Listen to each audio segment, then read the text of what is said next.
शातिर अपराधी को सहारनपुर पुलिस ने किया गिरफ्तार। सहारनपुर में एसपी सिटी ने मीडिया को विस्तार से जानकारी देते हुए बताया कि थाना सदर बाजार व स्वाट सर्विलांस की संयुक्त टीम द्वारा फरार चल रहे 50,000 रुपये के इनामी हिस्ट्री शीटर को पुलिस ने गिरफ्तार किया है।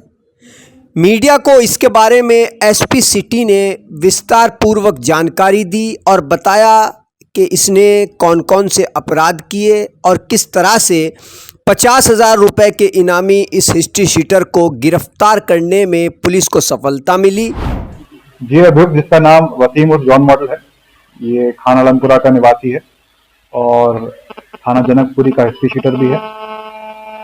थाना मंडी में पिछले साल 2 अगस्त के दिन इसके द्वारा एक घटना कार्य की गई थी मर्डर की, जिसमें ये जेल में निवृत्त था। उसकी कोर्ट में सुनवाई भी चल रही थी और इस वर्ष 3 जून 2024 को जब ये सुनवाई पर आया था कोर्ट में, तो जो सिपाही के साथ था उसका हाथ छटक कर ये वहां से पुलिस कस्टडी से भाग गया था। और 3 जून के बाद से ही इस पे जो हमने विशेष टीम इसमें गठित कर रखी थी, जो इसके जो मूवमेंट्स हैं वो ट्रैक करने की कोशिश कर रही थी।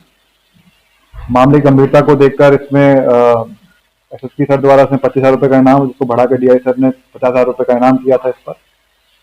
और सर्विलांस के माध्यम से और स्वाट टीम के योगदान से, जिसमें मुख्य रूप से जो इंस्पेक्टर सदर बाजार हैं सूबे से और सब इंस्पेक्टर प्रमोद रावल हैं, जो हमारी पूरी सर्विलांस टीम है, इन सब ने बहुत अच्छा कार्य करते हुए इसको अभी 24 तारीख को उड़ीसा से गिरफ्तार कर लिया है पुरी जिले से, और इसको हम ट्रांजिट रिमांड पे लेकर आए थे वहां पर। और आज इसको हम लोकल कोर्ट जो हमारा सहारनपुर में है उसके सामने हम पेश कर रहे हैं इसको। जब इससे पूछताछ की गई थी पुलिस द्वारा, तो पुलिस ने घटना इस तरह बताई है कि ये जो पूरी प्लानिंग थी कोर्ट और जेल से भागने की, ये इसके दिमाग में तब आई थी जब इसको लग रहा था कि इस पे जो आजीवन कारावास का पूरे आसार बन रहे हैं इस केस में, जिसकी सुनवाई चल रही है। और तभी इसने अपने भाई जो टीपू और एक जीशान इसका साथी है, जो 2011 में इसको जेल में मिला था। रहने वाला मुख्य रूप से ये कैराना शामली का है। इन सब लोगों ने ये प्लानिंग बनाई थी और इस प्लानिंग के तहत टीपू इसको उस दिन जब कोर्ट में मिलने आया था 3 तारीख को, तब उसी की स्कूटी से लेकर वहां से भागा था। उसके बाद इसने इसको हबीबगढ़ छोड़ा था। हबीबगढ़ से ये किसी न किसी पब्लिक वाहनों से कैराना पहुंचा। कैराना में करीब ये 17 से 18 दिन रहा और उसको पनाह देने वाला जिशानी था। और उसके बाद जब पुलिस की निगरानी थोड़ी सतर्कता कम हुई, तो ये और इसकी पत्नी दोनों को ही लेके जिशान उड़ीसा चला गया। उड़ीसा में इसने अपना एक ड्राइवरी का काम पकड़ लिया था और वहां पर ये छुपते छुपाते हुए रह रहा था।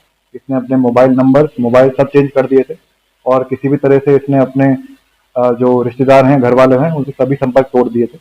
लेकिन सर्विलांस ने बहुत अच्छा काम करते हुए हमने इसको ट्रैक डाउन किया है और इसको गिरफ्तार करके हम पेश कर रहे हैं। सर, पत्नी की क्या भूमिका है? क्योंकि पत्नी से पहले भी इसमें पूछताछ हुई है, उसके बाद में छोड़ दिया गया था उसे, जिस समय फरार हुआ था, क्या भूमिका निकल रही है? जी हाँ, शुरू से ही हमें टिप मिल रही थी कि हो सकता है कि इसकी पत्नी को पता हो, और पत्नी से काफी सघन पूछताछ भी की गई थी जैसे ही जब ये भागा था वहां से। लेकिन उस टाइम पर कोई किसी तरह का क्लू नहीं मिल पाया था। पत्नी को छोड़ना भी एक स्ट्रैटेजी का पार्ट था, जो हमें पूरा भरोसा था कि पत्नी इससे संपर्क जरूर करेगी और तब इसका पकड़ना हमारे लिए आसान हो सकता है। उसी स्ट्रैटेजी के तहत इसको छोड़ा गया था।